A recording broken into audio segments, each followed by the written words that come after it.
AITA for refusing to let my sister's kids stay with me after she showed up unannounced. My name's Daniel. I'm 30 years old, single, and I work from home in a one-bedroom apartment. I like my space, my routines, and the quiet hum of my life. I've always thought of myself as a good brother, but I'm also someone who believes in boundaries. That belief was put to the ultimate test the day my sister Claire showed up at my door without warning, with her 2 kids and a suitcase in hand. It was a Thursday morning around 10 a.m. I was on a video call with a client when the doorbell rang. At first, I ignored it. I assumed it was a package delivery or one of those flyers people leave for home cleaning services. But the ringing didn't stop. It came again, sharper, followed by 3 hard knocks. "Daniel!" I heard her voice through the door, breathless, impatient, and loud enough that my client cocked his head in confusion. I muted my mic, excused myself, and opened the door. There she was, Claire hair slightly messy, wearing a hoodie that looked 2 sizes too big. Her eyes were puffy, the kind of look you get after crying on and off for days. Beside her stood Sophie, 8 years old, holding a worn-out stuffed rabbit, and Ethan, 5, clutching a toy truck. Next to them sat a medium-sized rolling suitcase and a bulging backpack. Before I could even say hey, she stepped inside, pulling the kids along. "We're staying with you for a while," she said, just like that. No greeting, no question, just a statement. Claire's going through a rough divorce. She moved out of her ex's house about 3 weeks ago and had been bouncing between friends' places and a temporary rental. Her soon-to-be ex-husband, Greg, isn't the easiest man to deal with, and the whole thing has been emotionally draining for her. I get it. Divorce is messy. But here's the thing, my apartment isn't exactly family-friendly. I live in a 1-bedroom unit where my office is just a desk shoved in the corner of the living room. My kitchen is the size of most people's closets, and while I love my niece and nephew, I also know they're not exactly the sit quietly and read type. "Wait," I said, holding up my hand. "You can't just show up and tell me you're staying here." Claire dropped the suitcase and turned toward me. "Why not? You're my brother. We're family. I had nowhere else to go today."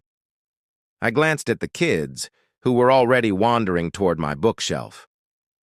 "Claire, I need at least some notice. Even a few days. I work from home, I have deadlines, client meetings, and—" "Deadlines?" she snapped. "My life is falling apart, and you're talking about deadlines?" The words hit like a slap, but I tried to stay calm. "It's not about not wanting to help. It's about the fact that I'm not set up for this. I don't have extra beds, I don't have kid-proof furniture, and I literally can't have 2 kids running around while I'm on calls." She scoffed. "So you'd rather your sister and your niece and nephew be what? Out on the street?" "Of course not," I said quickly. "But I need some warning so I can make it work. You can't just—" "Forget it," she cut me off. She grabbed the suitcase handle and turned toward the door. "I should have known you wouldn't be there for me." The kids followed, both looking confused. Sophie glanced back at me like she wanted to say something, but she didn't. A moment later, the door shut, and they were gone. It didn't take long for the phone calls to start. First, Mom called. "Daniel, what's wrong with you? Claire said she came to you for help, and you turned her away." I explained my side, but Mom wasn't having it. "She's your sister. Sometimes family needs you, even if it's inconvenient. Do you think I always had room for you kids when times were tough? No. But I made it work." Then our cousin Mark called. He actually sided with me. "She's done this before, man," he said. "Remember when she crashed at my place for 2 weeks without asking, then left without a thank you? She needs to learn boundaries." The family was split right down the middle. Half thought I was right to set limits. The other half thought I was selfish. That night, I couldn't sleep. I kept picturing Sophie holding her stuffed rabbit and Ethan's wide-eyed stare. I told myself they were fine, Claire had plenty of friends, and Mom would never let them go without a place to stay. Still, the guilt crept in.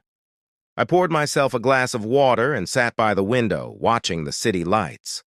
I thought about when Claire and I were kids. She used to protect me from bullies in elementary school. She was the loud, fearless one, always ready to step in, but she could also be impulsive. the type to make decisions in the heat of the moment and expect everyone else to adjust. 2 days later, I got a call from an unknown number. Daniel? It was Sophie. My heart skipped. She'd never called me directly before. "Sweetie, where's your mom?" I asked. "She's talking to someone. We're at a hotel, I think. But Mommy's phone died, so I used the hotel phone to call you. Ethan's tired and he wants to go home." "Home?" I repeated. "Where's home right now?" There was a pause. "I don't know." Something in my chest tightened. I asked to speak to Claire, but Sophie said she was busy talking to a man downstairs. That was enough for me.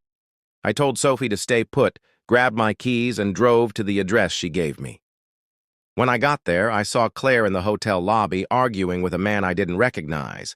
She looked flustered. When she saw me, her expression shifted from surprise to relief.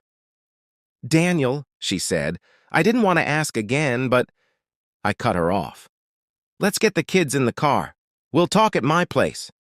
It wasn't the ideal situation. My apartment was cramped, my work was disrupted, and my quiet routines vanished. But for that week, they stayed with me. I rearranged furniture, bought an air mattress, and stocked up on cereal and juice boxes. Really talked about boundaries and communication.